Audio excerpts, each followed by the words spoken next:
Hi all, and welcome to PK's digital selling webinar, How to Win in a Post-Pandemic World, Evolving Towards a Digital-First Selling Model. Before we get started with today's presentation, I want to remind everyone that all attendees have been muted and today's presentation will be recorded. We encourage all attendees to get involved in our discussion by including any questions you may have in the Q&A tool within the Zoom platform. At this point, I would like to introduce today's presenters. Jared Dodson, Head of Digital Selling, and Ethan Laser, Senior Strategy Consultant. Great, thank you, Chelsea, and hello everyone. Thank you for joining the webinar. Super excited to talk about how to help equip organizations to win in a digital-first sales world.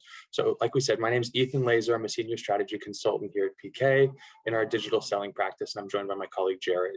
So I'm excited to discuss the topic because there's been a lot of talk about the innovation that's happening in the digital selling space over the past year. And I know that this is top of mind for a lot of you as you're actively planning your post-pandemic strategy going forward. So I'm really excited to walk through how different organizations are approaching the moment and addressing this from both the seller and customer experience. I know that it's challenging on both ends, but before we jump in, let me quickly introduce you to PK and I can give you a quick primer on our work in terms of digital selling. So we are PK, the experience engineering firm. And what does that really mean? Well, we're dedicated to building differentiated customer experiences, seller experiences, and even partner experiences. And we do this through an end-to-end integrated digital services line that really helps our clients imagine, validate, and realize the experiences that are going to drive growth.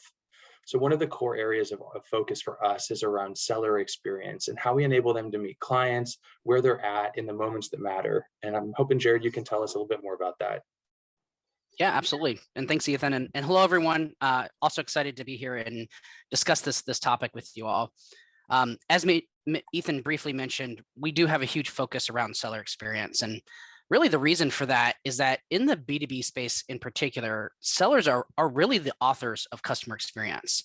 So if we do an exceptional job of enabling our sales teams, then through them, we will deliver an exceptional customer experiences. And I think we'll talk more about this in our discussion, but at a high level, our approach is to look at the seller experience across the entire sales landscape, from how sellers are organized to how we're directing them, enabling them, and ultimately making them smarter. Yeah, that's a great summary, Jared. And on that note, let me just share what we're going to talk to today in our conversation. So this conversation is really going to be divided into 4 parts. First, we'll talk about what the next normal is going to look like. Then we'll discuss what it's going to take for B2B organizations to win and move forward. And Jared's actually going to walk us through and demonstrate the tools that these organizations are using today to stand out. And we'll close the conversation with a Q&A. So as questions pop up over the call, we'll get to those at the end. So let's jump in. All righty. One of the terms we've heard a lot over the past year and some change is quote unquote the new normal. And it's tempting to think about digital sales right now as the new normal, something that really precipitated out of COVID. But the truth is that organizations have been on this digital transformation journey for years now, maybe even decades. And the reality is that COVID has just accelerated the trends that were already on the table before the pandemic arrived. You know, as one person put it, it was like condensing 10 years of transformation into one. So Jared, let's dive into some of the data that we're seeing to better understand these underlying forces that are really going to determine the long-term state of play here for B2B sales. Yeah, let's do it. So as you said, Ethan, over the last decade, we've really seen this gradual shift towards virtual digital-led sales. But I'd say as of last March, right, businesses really had to figure out how to do business entirely differently, entirely remotely. And likewise, sales organizations had to figure out how to sell remotely. And at the beginning, I would say there was some anxiety there, right? Especially for B2B organizations that sold complex solutions and had both these inside and field sales motions. But what we found out last year that was super interesting was that when done right, buyers actually showed preference for digital engagement. And this does make sense when we kind of think about how B2B buyers are really changing in terms of preferences. One of the big trends that we've been seeing over the past few years is the fact that B2B buyers are actually behaving more like B2C customers. They expect more personalization and general convenience in their purchasing cycle. And from the seller and sales org perspective, there was a benefit too, right? Because folks no longer had to get on planes. You ultimately had greater seller output. And for similar reasons, the cost of sales was much lower last year with all the savings of not having the expense of these travel and physical events. Yeah, I think it's helpful just to think about the experience change that's happened as the shift has really taken hold. And so, given what we know now about some of the changing buyer preferences and seller preferences leaning towards digital experiences, do we think that organizations are going back to the way things were, or is status quo changed? Great question. We've literally been asking that question to sales, marketing leaders, and analysts over the past 6 months. And I would say the feedback is pretty clear. Most organizations are not going back to operating the way they did before the pandemic. And even though nobody knows exactly what their organization is going to look like, they do know it's not going to look the same as it did pre-COVID. And I personally believe this is a paradigm shift type moment in B2B sales, and one that might be the biggest in modern times, frankly. And so the focus of the leaders that I've been talking to is really around how do you then reimagine the whole ecosystem of customer touch points across the customer journey in a digitally native way. Yeah, I get the sense that there's a bigger story unfolding here, and particularly the word that stands out is paradigm shift you mentioned, and that suggests just a big shift in the industry happening. And I'm hoping, tell me more a little bit about why you think such a major shift is unfolding right now. Yeah, well, what we know from just looking back at economic history is that when the world evolves, those that stay get left behind. And then the last major wave, right, of reorganization happened when consumer businesses moved from brick and mortar onto the internet. Hmm.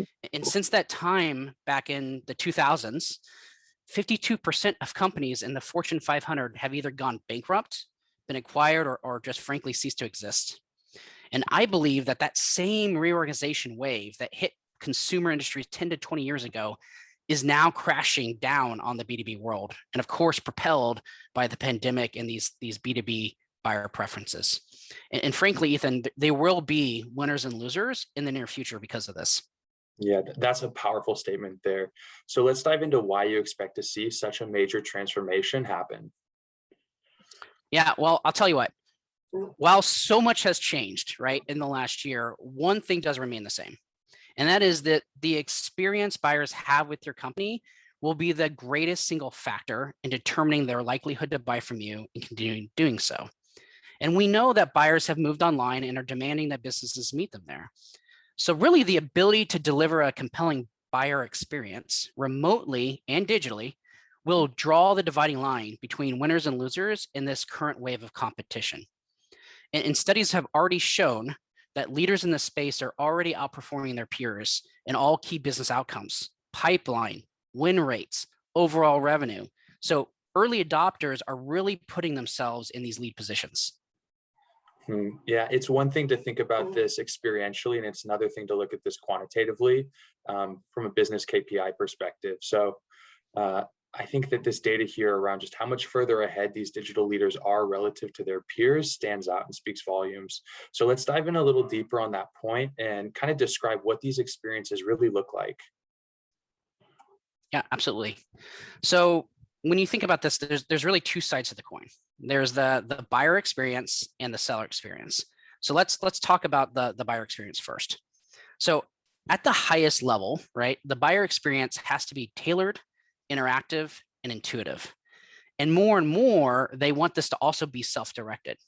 In fact, some of our recent studies show that a growing number of buyers are having a greater appetite to want to buy not just simple solutions, but also complex enterprise-grade solutions completely independent. And so I think one of the things you're going to see is leading B2B organizations are really going to be investing more in these no-touch B2B buying experiences in the next few years.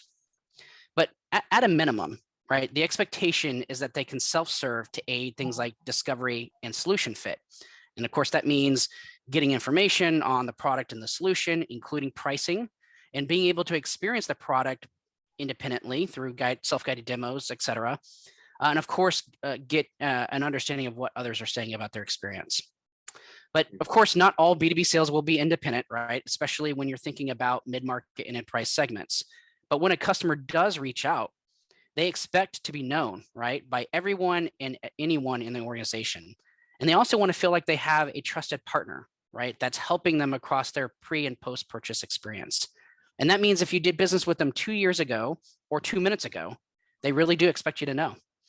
And of course, they also want everything to be connected, right? So that an independent assessment they might have taken online a couple weeks ago is a known quantity and taken into account when they're engaging with an actual solution consultant. Yeah, I love what you said there about feeling like the business is really a trusted partner. And I'm finding that more and more so, sellers are no longer the gatekeepers of information, but rather they're really consultants and coaches, helping buyers understand complicated technologies, navigating complex purchase motions internally with their business and other stakeholders. And all that being said, I want you to tell me a little bit more about the seller perspective here and the responsibility and experience that they're having. Yeah.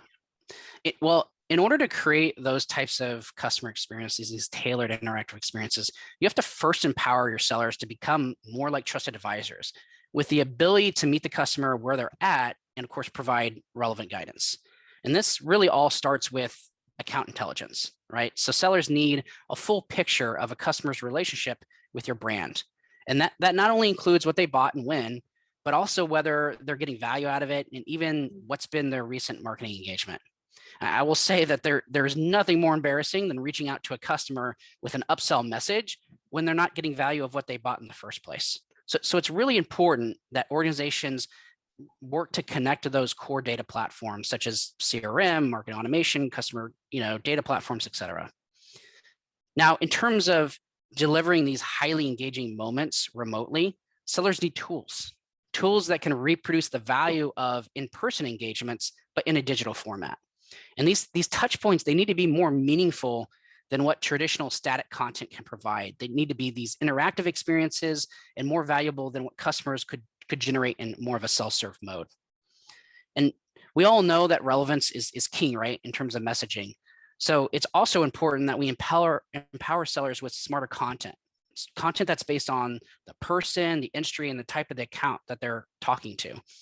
And beyond that, we also have to make it easy for them to customize further with ways to build custom presentations, demos very, very quickly. And I'd say lastly, my last point on this is if we want sellers to advise and guide more, they need to be able to quickly see how the customer has engaged and what those outputs are in order to inform the next best action. Mm-hmm.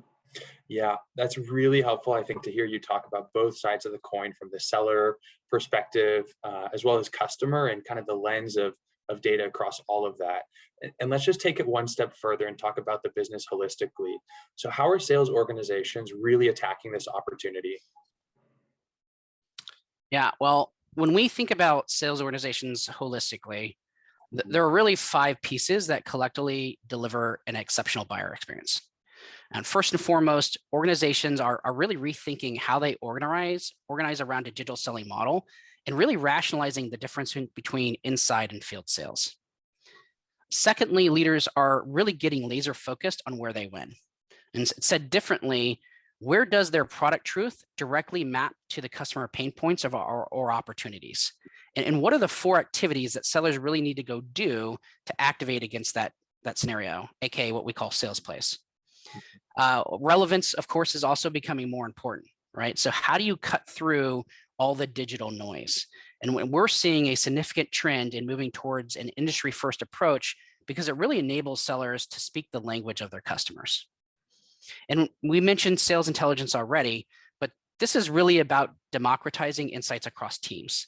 No more separate dashboards for pre-sales and post-sales. Account managers really need to know the status of customer health and what customer success engagements are going on. And conversely, CSMs, or customer success managers, need to know what sales opportunities are in flight as well. But I'd say the piece that really sits at the heart of this conversation is the digital engagement element. These are the tools and experiences that buyers interact with over the course of their purchase journey and where we're seeing incredible ROI for early investors. I love this framework in terms of being able to look at the different pieces of the business and take inventory of where sales organizations can be thinking about their different kind of domains of maturity in this Mhm. digital world. But in effect, right now, almost everyone is selling remotely. So tell me, in your opinion, like, what does good look like here? Yeah. Well, I will say that when we think about digital selling, it is more than just video calls and slide decks. Let me give you an example.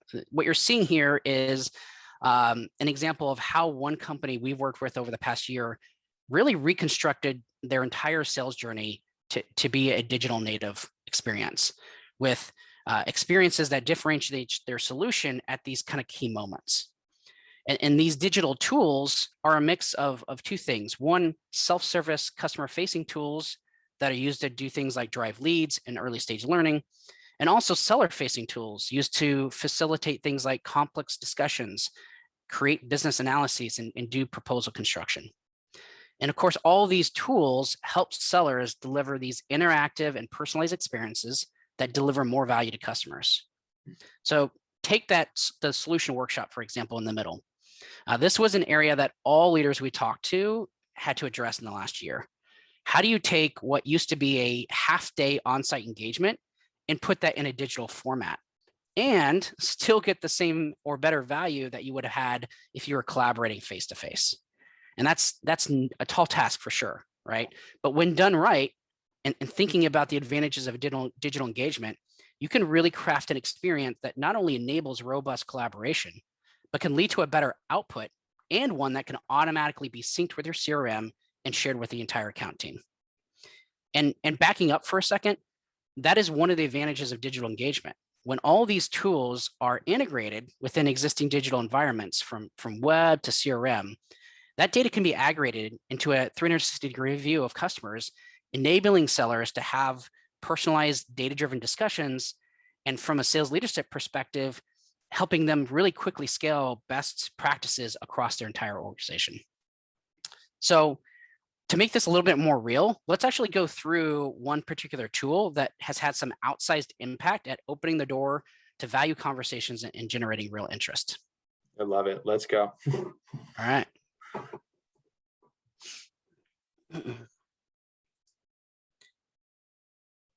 Cool.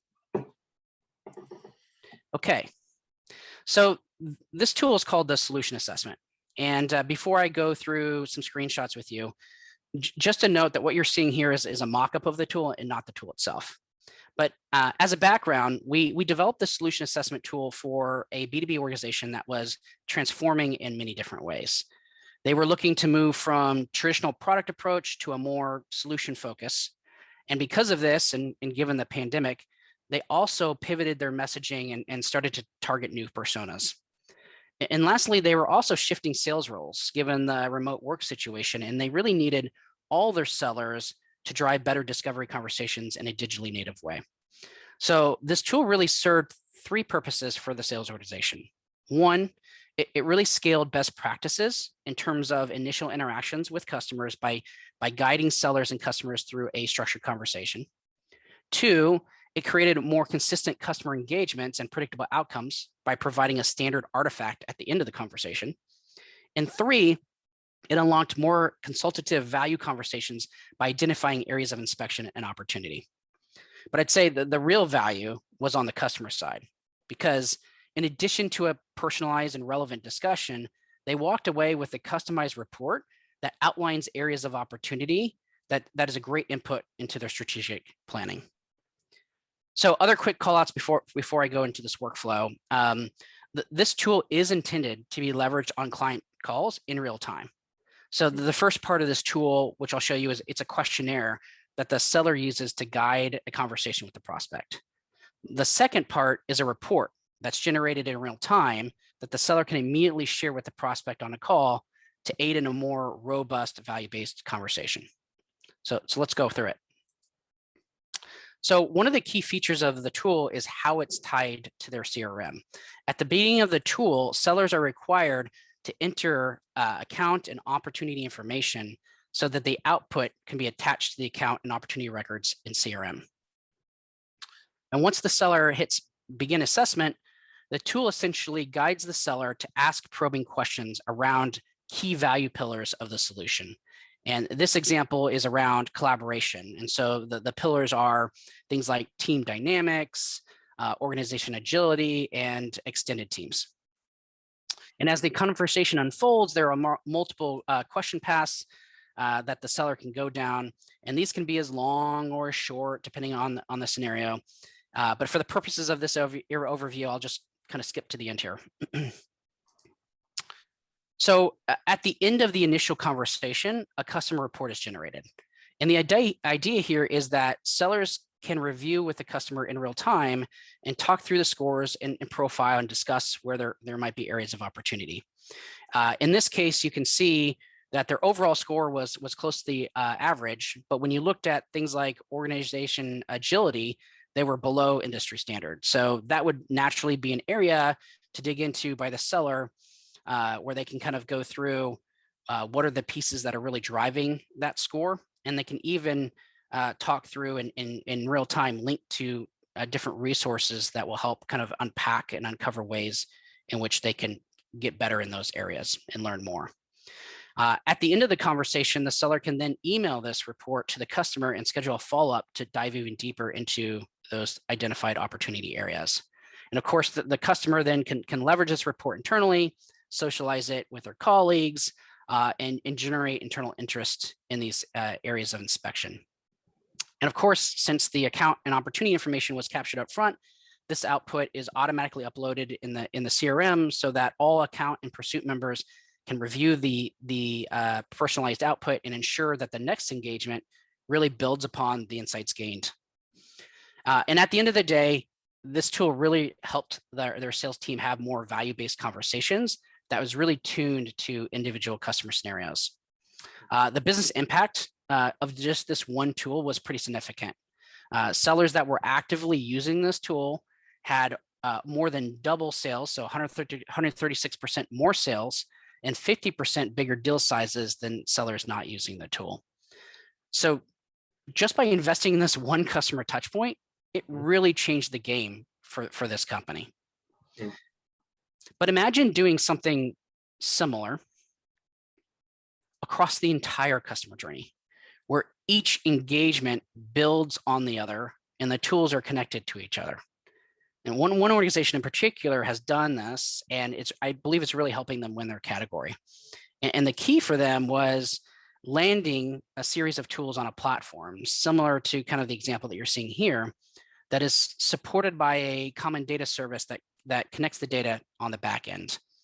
And in this, they were able to track individual seller activities. They were able to look at the account level and see all historical engagements.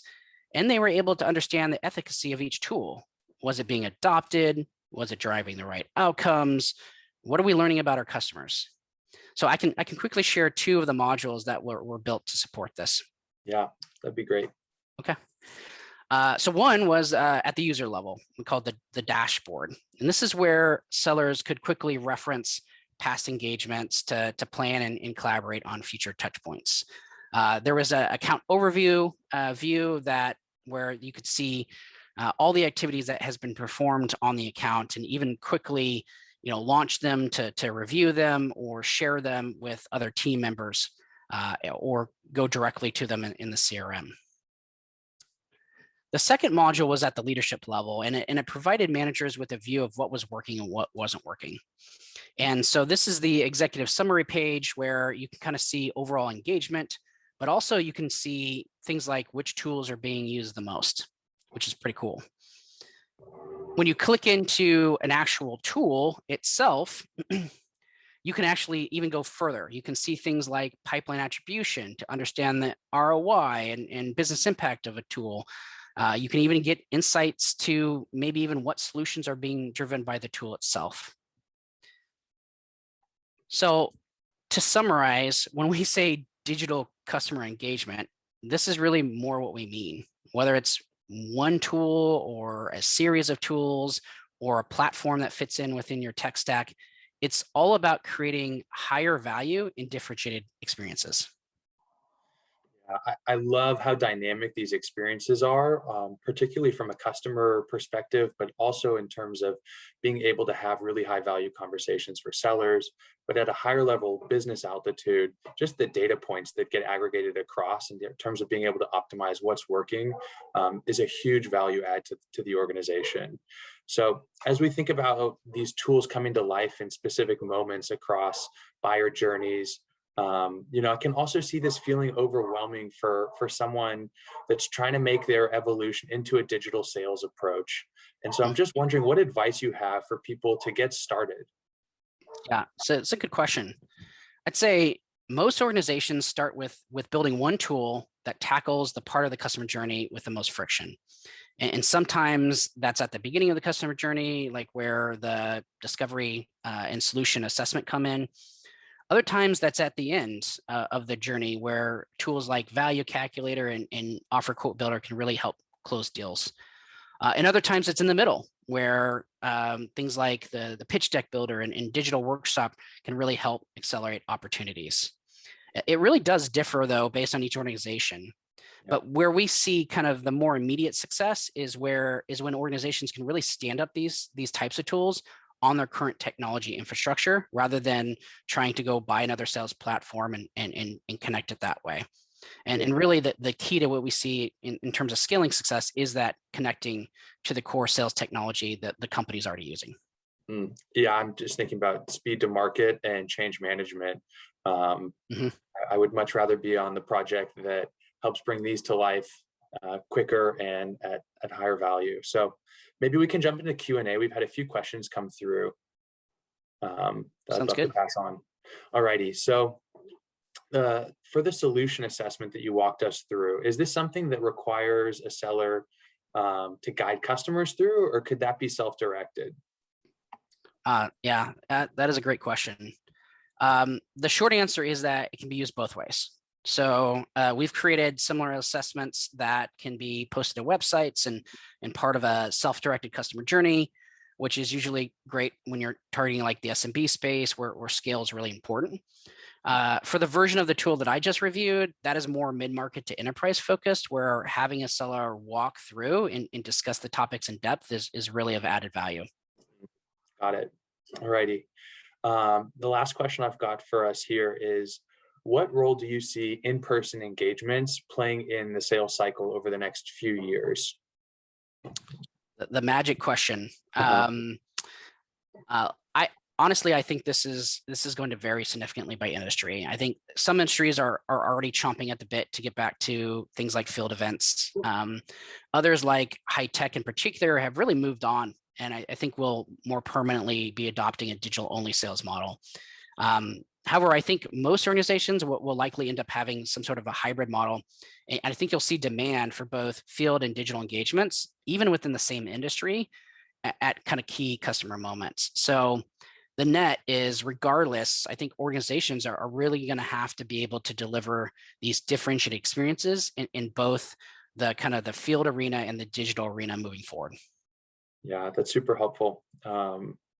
Kind of just grounding in where different parts of the market are going to be moving. That wraps up the questions that we got today. I really appreciate the conversation here, the demo, your thoughtful answers, and everyone that joined the call. Oh, thank you, Ethan. It was fun. Yeah. Thanks so much, Jared and Ethan, for your presentation today. And thank you, everyone, for your questions and joining. We will be sending out a recording and a slide deck in the next day or so. So please check your inbox for the recording and then different ways you can get in touch with us. Thanks again, and we hope to see you in our future webinars.